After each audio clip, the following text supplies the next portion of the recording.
So I got really angry yesterday. Yes. Because, you know, Emerald Robinson, OAN, Chief White House Correspondent, she tweeted something during the show about what Twitter is doing to the president and to basically people they disagree with. And then I read the article that we found on CBS or CNS about this new protocol. That's right. And I lost it. I got so incensed because this is on the heels on Monday or Tuesday of the Project Veritas video where the Google AI manager says we in 2020 we cannot allow another, quote, Trump situation to occur like in 2016. So they basically admit that they have to stop the president.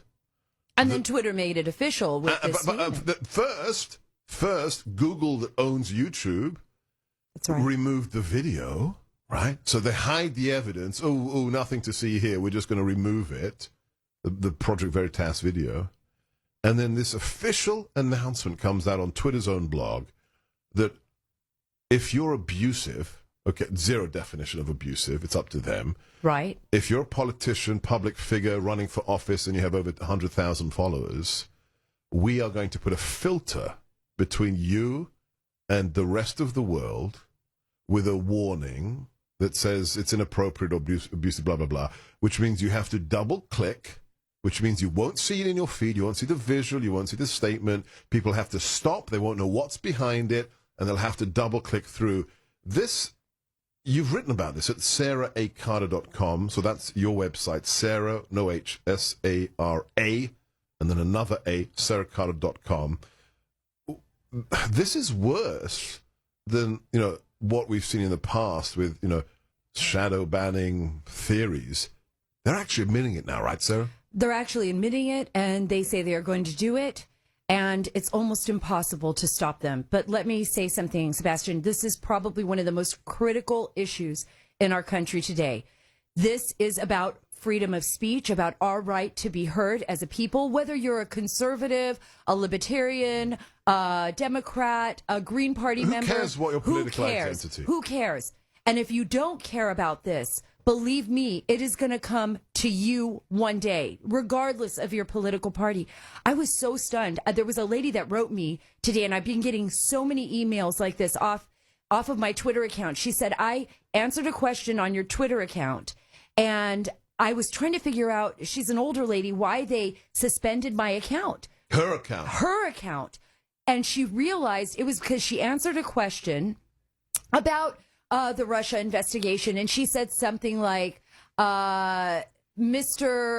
Bill Clinton and Mr. HRC, and she put a smiley face, and they tagged that as dangerous content and because suspended she said Mr. Hillary Clinton. Mr. Hillary Clinton, and so they tagged that as dangerous content, and they basically suspended her account. And she said, This is just an average American, not a politician, not me, not anyone else. Although InfoWars, this is just she was just being funny, and she just put that down, and she even said to me, I was just being funny. That is Orwell.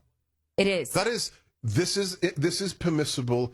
This is impermissible, and you cease to exist. Oh, exactly. But think about this. People in the Israel advocacy group, they said that they showed a number of Twitter accounts running freely with videos showing basically people, anti-Semitic statements, anti-Semitic behavior. That's fine. No, that was all fine. Right. Nobody was suspended. Right. Nobody was taken down.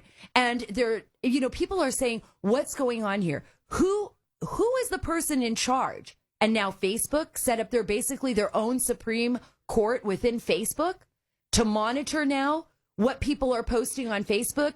People can't even share some of my tweets, which are just based on stories. They write me, I can't even share it. I can't hit like. I have people across the country monitoring it. I don't monitor the internal stuff, but the thing I do, I have a team that does that. The thing I notice is when I look at my followers, I have people within 1 week who are following me half a dozen times. That's it. Because they press follow and somebody bumps them off. And I see them the next day. What do you mean? Because Twitter is de-following them off my feed. Yes, I've been hearing that as well. And there are a number of people I've spoken with today. As you know, I'm a visiting fellow with the Women's Independent Forum. And we talked about this today. We've seen it happen at Judicial Watch with Tom Fitton. Right. It's happened with you. It's happened with Congressman Mark Meadows, Congressman Devin Nunes, Jim Jordan. Yeah. I've spoken to them about this. It's a very serious issue. It's a crisis. So I think that as Americans, look, we don't need to find another platform. This is a public platform that was created for us to share our ideas, for us to share our stories. We could use other platforms, but we should not run away from this because this is exactly what they want. Mm-hmm. They want us to walk away so that they can control the narrative. Let me put it in historic context. They want us to move into a ghetto. They want us to go to Gab. They want us to go to other platforms where you're never going to have 800,000 followers like I have, or the president 62 million. They want to create conservative ghettos. We're talking to Sara Carter. I'm Sebastian Gorka. This is America First. Welcome back, Sara. Thank you. You need to follow this lady right now. Go to her webpage, saraacarter.com, or Twitter, Sara, no H, Sara Carter DC. I have been banging the drum on one deep state issue for nigh on 2 years now that finally seems to be getting a little bit of traction. The whole FISA court thing, the human intelligence assets that they tried to inveigle into the Trump campaign, all of these are massively important. What they did to General Flynn, what they did to Carter Page. But the one that hasn't got requisite attention is unmaskings and the role of Samantha Power. Finally, on your website, things are moving, right? They are. And they're only moving, Sebastian, because of what's been discovered.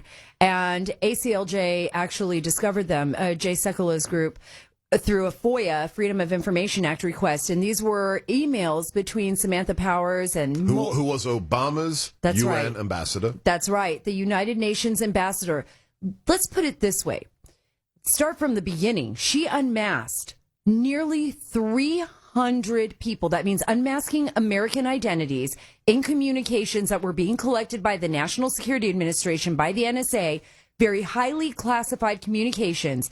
She unmasked nearly 300 people at the end of her tenure. So as a non-intelligence community member, right? Non-intelligence community member, and she doesn't investigate. She's not an analyst. She's not an officer. And if you talk to security, experienced intelligence individuals, foreign intelligence individuals, when you find out unmasking one person in a year at a high level is maybe something you do, not 300. That's right. I actually know someone who spent 33 years before they retired from the intelligence community. And I asked them specifically, how many people did you unmask in your career? And this was a case officer. Mm-hmm. 3. In 30 years. Yeah, in over 30 years. 3. Right. So now we have her unmasking, and if it wasn't for Devin Nunes, we would have never known this. You don't need to say this. You're a Fox News contributor. You're an investigative journalist. I'm going to say it. There is no other plausible scenario than that Samantha Power was one of the people that was used over her signature to target people of political interest to Obama and the Hillary campaign prior to the election to find dirt using our intelligence community. Absolutely. According to the sources I've spoken with, this is very significant. And in the emails that were actually discovered through the FOIA request, through Jay Sekolo's group, ACLJ, what you see is her communicating with media members, with Peter Strzok and Lisa Page, remember, the FBI lovebirds who basically were anti-Trump? Saying, God preserve us or God help us from a Trump victory as a UN ambassador in government emails. Hatch Act violation, right? Right. Government emails, Hatch Act violation. So we have all of this surmountable evidence. And I want to take everybody back really quick to Trey Gowdy questioning John Brennan during a hearing years ago. And he asks John Brennan specifically about unmasking. And this was the first hint of Samantha Power. And he specifically asks him, do you know of any ambassador who's been unmasking people? Trey knew what he was asking. And then John Brennan kind of cracks his neck a little bit, looks to the side, and says, I'm not quite sure. I'll have to look into that. Like, he didn't even know what to say. He was so stunned that Dowdy knew that. It's like when they told us under oath that American citizens were not wittingly spied upon. Right. We are talking to Sara Carter. I wish you could stay for the whole 3 hours.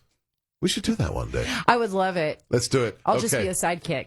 In English. British accents. That's right. British accents. That's right. I'm Sebastian Gorka. This is America First.